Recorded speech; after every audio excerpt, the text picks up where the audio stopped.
My first question is, I own a business and keep certain amount for business expense.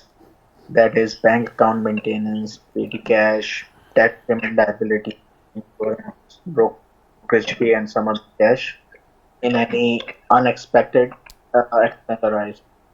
All of this is for a working capital. It is never a fixed amount. Some months it's higher, sometimes it's lower. This is not profit. This is not a share. The business has no asset. This is simply some cash put aside to pay for business expenses as need arise. Am I to pay zakat on this amount? Yes, If you I are. do have to pay, Yes, you are. Habibi, okay. I will give you a better example. If I'm saving up to go for Hajj, or I'm saving up to get married, or to buy a flat, or to buy a car for the business, and my due date of paying the zakah is the beginning of Ramadan. The money which is on a side, I'm saving either to go for Hajj or to get married, to get my daughter married, or for business. All of that is zakatable because the money is in your possession. It belongs to you. Okay, Umair? Okay. Barakallahu fikum. So how can you calculate this because the business started in 2009? Simple. First of all, Umair, let me tell you this.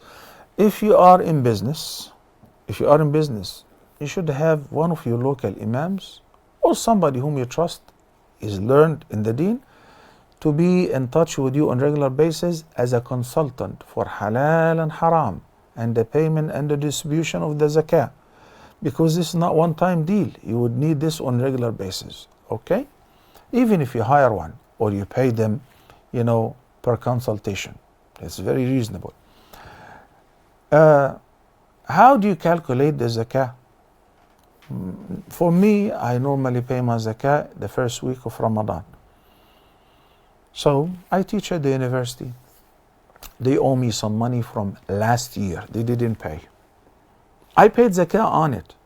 I didn't receive it. I didn't collect the payment. But it's due. It's past due. And the money is actually mine. I know that they will pay. They're late. Okay? So I'm not going to pay for the money which will come in the future as a result of a job which I'll do in the future. But past duties and jobs and monies that is owed by individuals or firms that I sold items. I sold them for 100K. They paid 50 and they said, will pay me the 50 in a couple months. You pay zakah on the 100. Why? Because it's your money. Whether it's available in cash or shares in the stock or in the form of gold or silver or anything that is prepared to be sold as goods. With regards to the goods in your business, let's say you have a supermarket, a grocery store. A couple weeks before the due date of the zakah, you start making an invoice of every item that you have, okay? And then calculate them according to, if you are a grocery store owner, you sell retail sale, then according to the retail sale price, not the wholesale, not how much you bought it, how much you are gonna sell it for.